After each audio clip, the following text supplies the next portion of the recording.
حضرت عائشہ چاشت کی نماز پڑھی تھی اور یہی قرآن کی سورہ طور کی آیت پڑھی تھی. جنتی جب جنت میں جائیں گے کہیں گے فمن اللہ علینا ووقانا عذاب السموم، اللہ نے ہم پر بہت بڑا احسان کیا، ہم کو سموم سے بچا لیا، ہم کو جہنم کی آگ سے بچا لیا.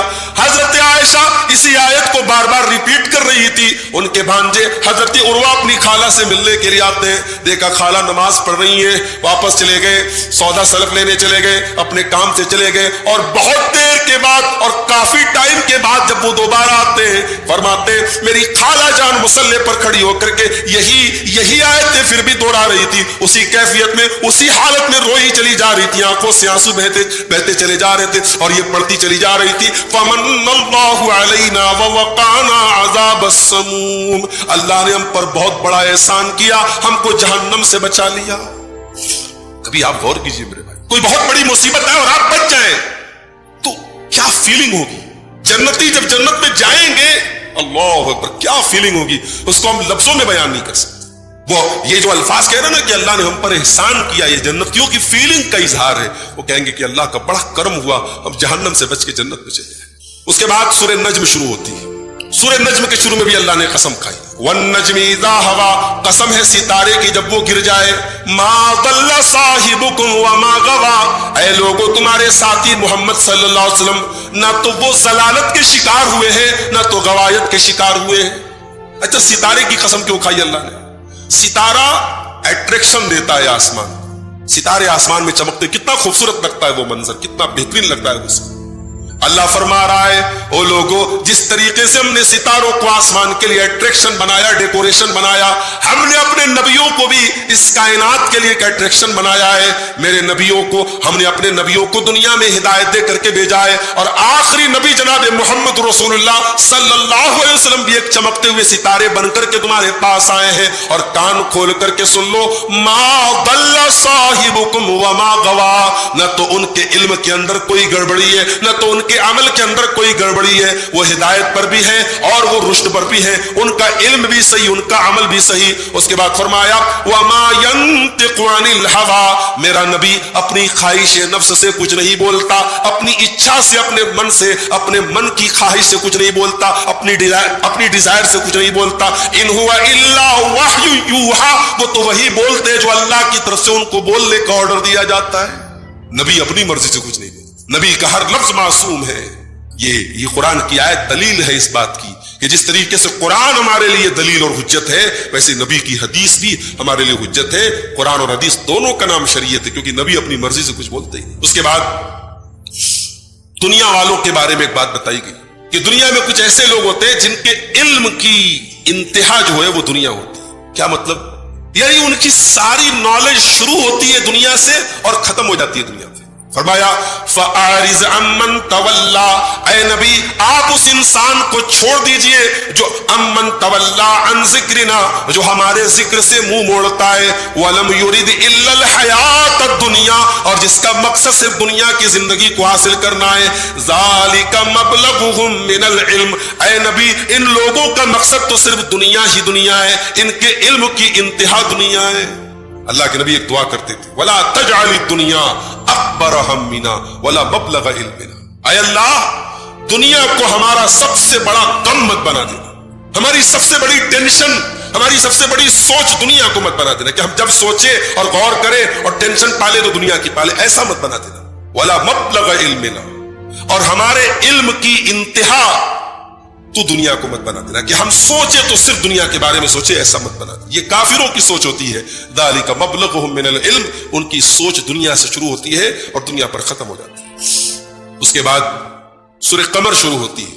کافروں نے کہا اے محمد صلی اللہ علیہ وسلم اگر آپ یہ چاند 14ویں کا چاند نکلا تھا پورا چاند، کہا کہ اگر یہ چاند ہے اس کو 2 ٹکڑے آپ کر دیں ہم آپ کے اوپر ایمان لے آئیں. اللہ کے نبی نے اللہ کے حکم سے ایسے اشارہ کیا اور چاند 2 ٹکڑے ہو گیا. ہیرا کی پہاڑی کے ایک طرف ایک ٹکڑا اور ایک طرف ایک ٹکڑا نظر آیا چاند کا. پورے مکہ نے دیکھا، بلکہ بعض تاریخی روایات میں ملتا ہے کہ دوسرے ملکوں میں بھی وہ منظر لوگوں نے دیکھا چاند کے 2 ٹکڑے ہونے کا. اللہ نے قرآن کی آیت نازل کی اقتربت الساعة وانشق القمر، قیامت قریب آ چکی ہے کیونکہ چاند 2 ٹکڑے ہو گیا.